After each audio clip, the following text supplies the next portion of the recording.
Hello guys, welcome back. Lunatic Astrology. Today I'm looking at the natal chart of Brian Laundrie. I called it spooky just because a few of the transits plus his natal asteroids do kind of have an eerie hindsight is 2020 quality. Plus, it's like, what else can I call it when you look at a chart and it's like strangely accurate? And we all have this image of this, story that we hear in the media right now. I mean, he may be a narcissist. I don't know. He may have been controlling. It may have just been a really bad accident. So I'm going to show you what I'm seeing in the sky, and we're going to investigate this together over the next 15 minutes. I hope you'll stay tuned for this. And I'm very, as I said in my other video, close to the subject matter. I have a 22-year-old daughter. I've had a lot of shock loss in my life. Almost lost my son twice, almost killed twice. He's 32. Lost both parents suddenly with no warning before the age of 40 in two separate deaths. So, kind of a shock loss to the system for those parents of Gabby and for the world at large is really hitting me. And I'm very naturally curious. So I'm going to tell you what I see. So let's go ahead and let me share the chart. And I know this is not some people's cup of tea, so just check out my moon and all sign stuff or where you find your cup of tea in my channel. And if it doesn't appeal to you, just don't watch it, okay? So, caution if it's not your thing. So this is his natal chart. When he was born, I don't have a time. I just know the day was November 18th, 1997 in Northport, Florida. So what we're doing is just taking out the midheaven ascendant.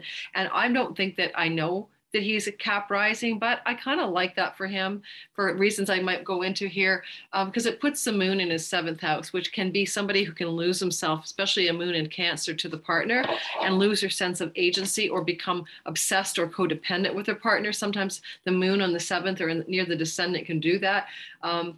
It could also mean that his mother issues, unresolved mother issues, are part of his negative influence around how he perceives women or how he may deal with people in marriages. So please don't take your friend who has moon in the seventh and make that true about them, okay? But in this case, his moon, which can represent his mother, whether it's in the seventh house or not, is in a square to Saturn. And his mother may be a difficult relationship for him. Maybe his mother is somewhat controlling, stern, colder, withholding. Saturn in Aries in the sign of its fall. How was his mother in his relationship a fallen person? Where has she maybe acted in a way that's out of character as a mom, that she's fallen from grace in his eyes? I'm not sure the answer. The sun would be his father. I'm not trying to do therapy on a person I don't know, but that sun in Scorpio is up here. It's not a sun that is particularly I want to say it's not a negative place for the sun. That's what I was trying to say.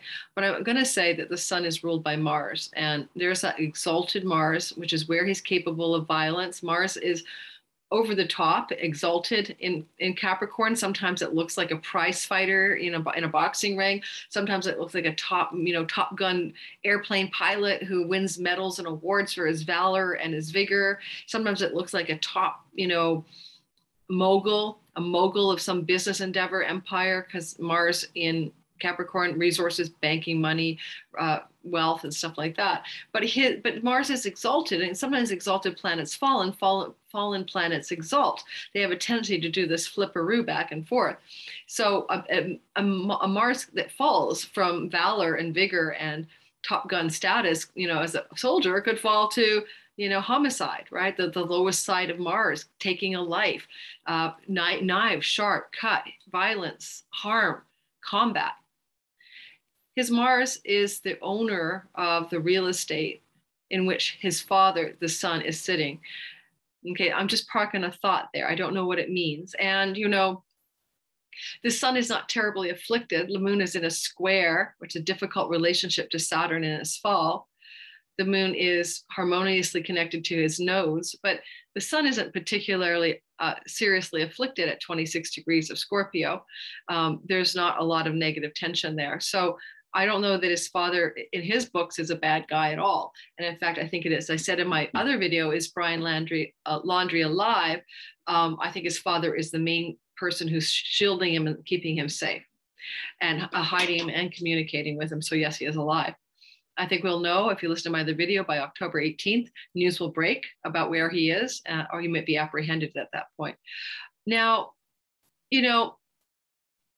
with this sky and in his natal chart, I am drawn to another issue that can show up in love relationships, whether his Mars and Venus is in his first house of his identity, that exalted Mars is a part of his identity. I don't know. Neptune here could give him mental illness if it was on the ascendant. And Athena would make him very strategic, right? So I put this on his ascendant because I think strategic planning, trying to strategize around something is Athenian. Neptune is mental illness, potential confusion, delusion, addictions, and then Venus is the goddess of love, and Mars, exalted. But Venus and Mars, when they're that close together, can mean that the person has this kind of relationship fusion compression between the masculine and feminine, the animus, the yin and the yang. But within their own lives, when they fall into love stories, and I've seen it so many of my clients with that proximity of the cosmic lovers, Venus and her lover Mars, the god of war, that when they go into a relationship, they go in deep. They're easily fused in relationship. And you add the moon potentially on the descendant, could tell a story as well as codependency. So we've got this energy going on, and I think the first house, but wherever it is, he still has somewhere a Mars and Venus cosmic lovers fused together with exalted Mars. So right, taking over, being jealous, being controlling, being violent, being aggressive, and to who? Venus, the woman, the female that he's having sex with. So there you go. Now, there you go. The asteroids are also just telling a tale, plus the transits. So we'll talk about the asteroids in his natal chart. Mars, that exalted Mars, is on Isis. Isis is like Osiris and Isis, the cosmic Egyptian love story in which Osiris's love partner was torn to pieces and distributed in itty bitty pieces around the world. And she went all around the world to find all of his pieces like a Frankenstein monster to put him back together. I think the penis was the last thing she found in an ocean. And the story is someone so besotted with their beloved that after this beloved's dismemberment, in this case, Isis, the wife, went looking for all the pieces to put it back together. Now, she didn't cause death to her beloved, though, but it is a story of a dismemberment of a beloved. Is a love lost story. And he's got that Isis on his Mars, that Mars that could be prone to jealousy and violence, because again, exalted planet can fall away from its potential good behavior into the opposite, which is very bad behavior. That's the spooky part, the Isis myth. He also has Pluto, the god of death. Who knows what house it's really in, next to the trans-Neptunian god of passion and eros and eroticism and all of that energy, Cupido. So Cupid, Pluto, passion and death and passion and control. Pluto's always about control and sometimes abusive control, sitting up there. But on his Pluto is this asteroid Hermes. Now, Hermes is a messenger of the gods like Mercury, and he has Mercury there as well.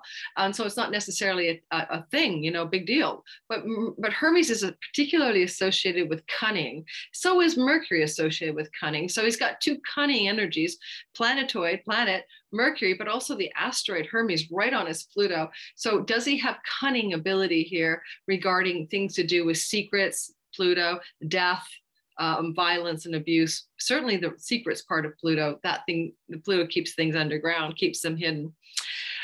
So he could probably be very cunning and strategic. Again, Athena is in his chart, but I think it's on the ascendant. I'm just guessing, but it feels true. And then the other thing I noticed that I'm not sure how to make sense of it. I'm just going to plant it and let it sit. No, I'm not even going to talk about that asteroid because I really don't know how to tie it into the story. So forget that one.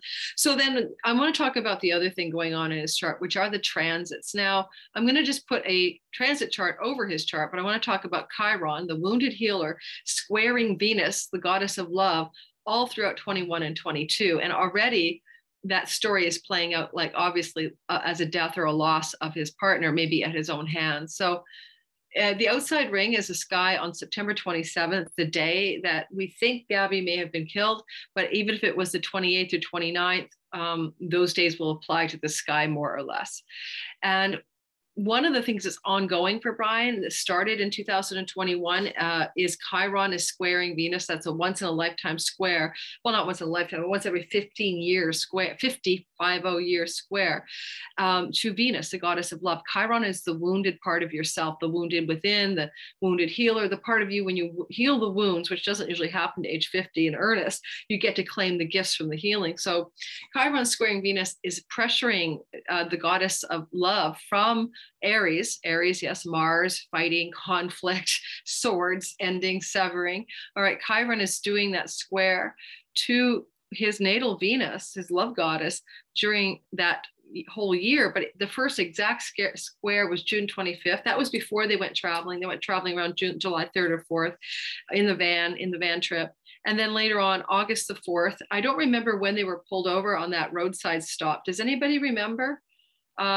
Well, you're not live with me, so I'm asking you a question without an answer. Let me pause and go check the date, okay? It may be that the second square to Venus was during that pullover event. Well, I won't go away from you. I'll just go to the back end and I'll just grab the date of that event.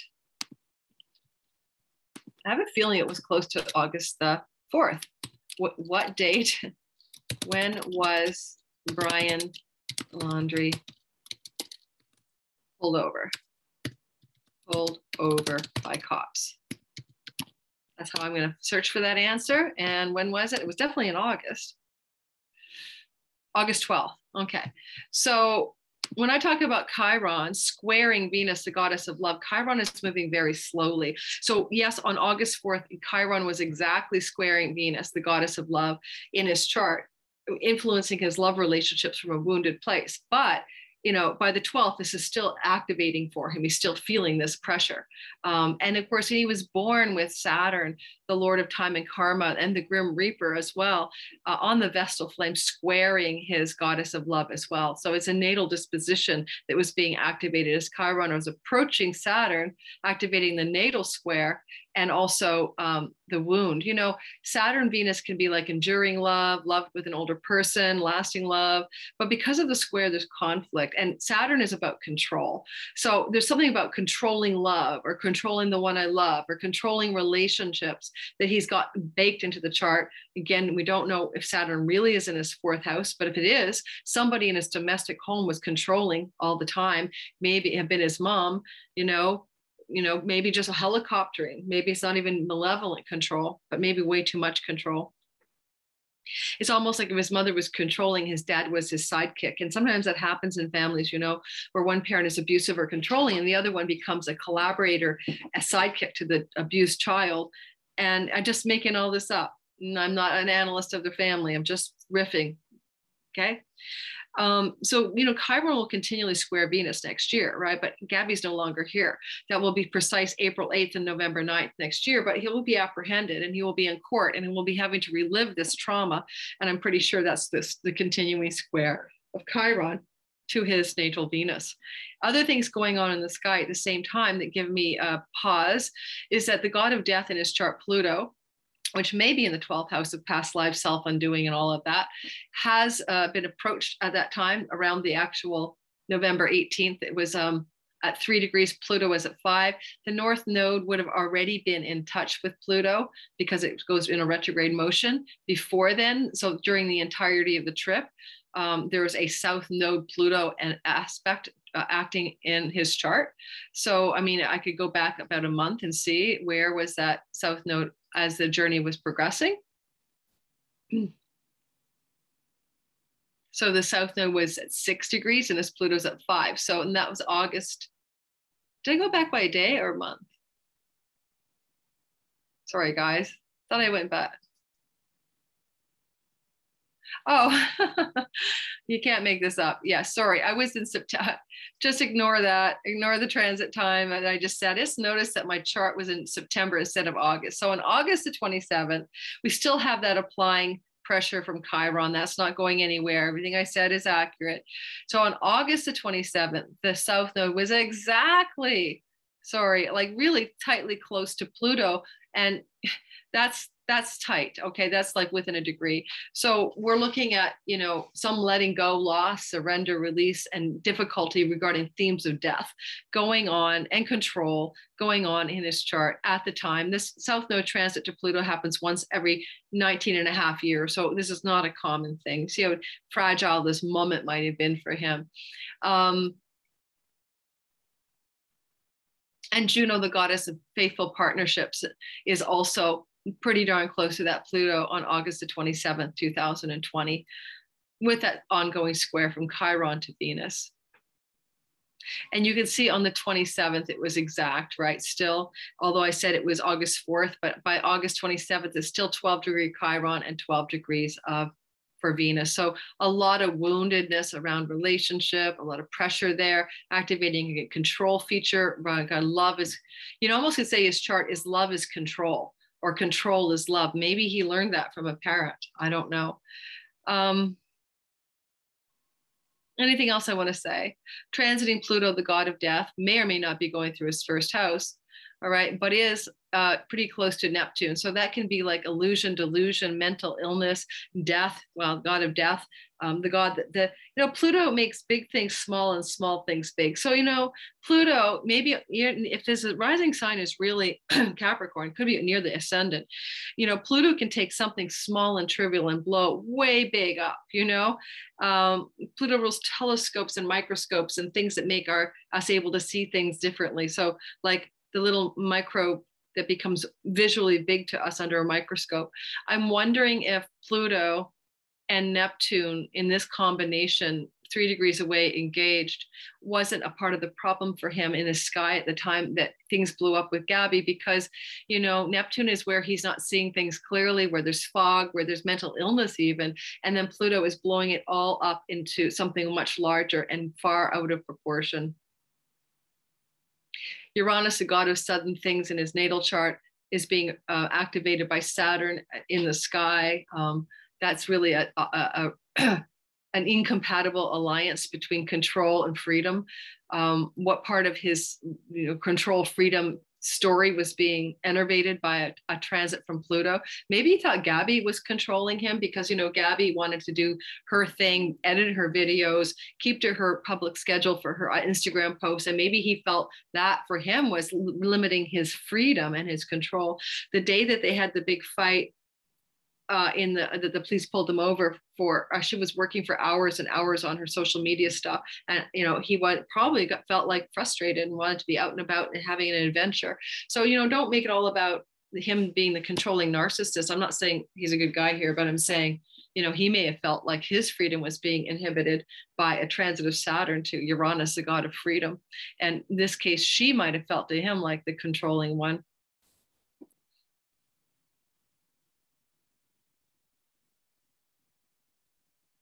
All right. And I guess I'm going to finish up with the fact that when he was born, Juno was on the North Node, a destined marriage partner, a fated love affair, but also North Node exacerbates and blows things up. There's a lot of fortune and destiny, and fate is up here as well. You know, I certainly wouldn't read a chart like this and make a story like you might kill your partner at all. This is not that story in this chart at all. But it does tell me that there's a quality of fated marriage partner or destined marriage partner from an evolutionary astrology kind of perspective. That North Node could mean you will marry someone who you've got deep karmatic stuff with. And as this Juno, the goddess of marriage on the North Node, was sitting in his chart, Mars, the god of ending, cutting, severing, conflict, homicide, is crossing over, right? The North Node, the Juno energy. It's just up there. And there's Mercury. Mercury Mars means arguments, fights, conflicts, you know, hating on each other verbally usually. And quite clearly that energy of Mars, verbal abuse, verbal conflict at the top of the chart, right over the goddess of the relationship itself, Juno, and the North Node inflaming that whole thing. North Node inflaming, you know, Mars inflaming his North Node as it transited the sky. things could have gotten quite out of control. You know, I always find Hygeia, the goddess of healing and hygiene, interesting as well, because sometimes I notice that she's not just about healing, although she was a goddess of healing, petitions to healing. She sometimes shows us where we're very unwell, where we're very unhygienic and ill. And as she traveled through the sky with Mars at that point, and Mars is the god of pandemics, and August 27th, the Delta variant was so surging out of control. People are not being hygienic. But here on his lot of fortune, that's also curious. Like, I'm not going to make this up because I don't know, but I guess I'm going to make it up. I mean, did they have a fight about how clean things were? She got really angry at him when he muddled the van up on the day that the cops pulled him over because she had just cleaned it. Honestly, it could have been like one of those stupid domestic fights where he mucked up the van, got it dirty. She got mad and angry. He got mad back. And then unfortunately, violence ensued. All right, that's my story. I'm sticking with it. I honestly don't know that this person is a narcissist or a sociopath or anything like that. I can't really see that from a natal chart. I don't think anyone can tell for sure. But I do see he's got some challenges around control and love, maybe codependency and over investment in his partner. Maybe that's true if the moon is in the 7th, but I don't know for sure. Certainly an exalted Mars is capable of violence when it falls from its exaltation to its fall, because all fallen planets can act badly. How would Mars fall from exalted Capricorn? Well, in Capricorn, Mars is acting sort of nobly inclined towards Saturnian discipline, right? A disciplined race car driver, a disciplined air pilot, a disciplined business mogul. But when the discipline falls away, it's because of emotion. And so Mars will fall in the sign of emotions and feelings, right?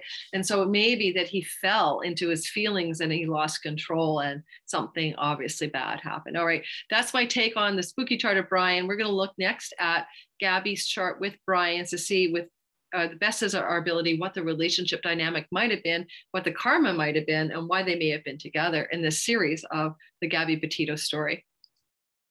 And I'm going to save this chart because I didn't save it last time. Okay. And stopping the share, and stay tuned for the other videos. I don't know which order I'm posting these in, but stay tuned.